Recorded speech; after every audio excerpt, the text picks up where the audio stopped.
বিটিআরসির আশ্বাসে উঠল অবরোধ। এনইআইআর নিয়ে কি হবে মোবাইল ব্যবসায়ীদের দাবি?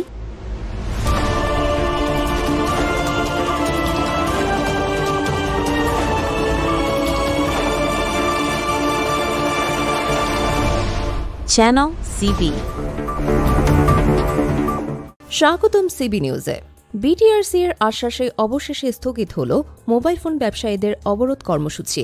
এনইআইআর পদ্ধতির সংস্কারের দাবিতে রবিবার দিনভর চলেছে বিক্ষোভ। রবিবার রাত প্রায় 9:15টার দিকে বাংলাদেশ টেলিকমিউনিকেশন রেগুলেটরি কমিশন বা বিটিআরসি এর chairman major general Mohammad Emdadul Bari এই আশ্বাস দেন। তার আশ্বাসের পরেই ব্যবসায়ীরা অবরোধ স্থগিতের ঘোষণা করেন। ব্যবসায়ীদের দাবি মেনে এনইআইআর পদ্ধতির সংস্কারের বিষয়ে একটি যৌথ বৈঠকের কথা জানিয়েছেন বিটিআরসির চেয়ারম্যান।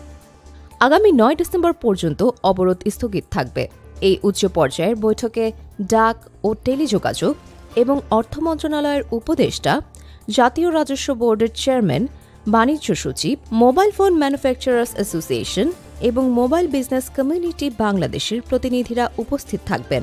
বিটিআরসি এর এই আশ্বাসে ব্যবসায়ীরাও আশাবাদ ব্যক্ত করেছেন। তারা আশা করেছেন আলোচনার মাধ্যমে এনইআইআর সংক্রান্ত জটিলতার কার্যকর সমাধান হবে এবং মোবাইল ফোনের বাজারে স্থিতিশীলতা ফিরে আসবে। তবে এনইআইআর সংস্কার নিয়ে চূড়ান্ত সিদ্ধান্ত না আসা পর্যন্ত দেশজুড়ে মোবাইল ফোনের দোকানপাট বন্ধ থাকবে বলেও জানিয়েছেন ব্যবসায়ীরা। প্রতিদিন গুরুত্বপূর্ণ আপডেটের জন্য আমাদের চ্যানেলটি অবশ্যই সাবস্ক্রাইব করুন।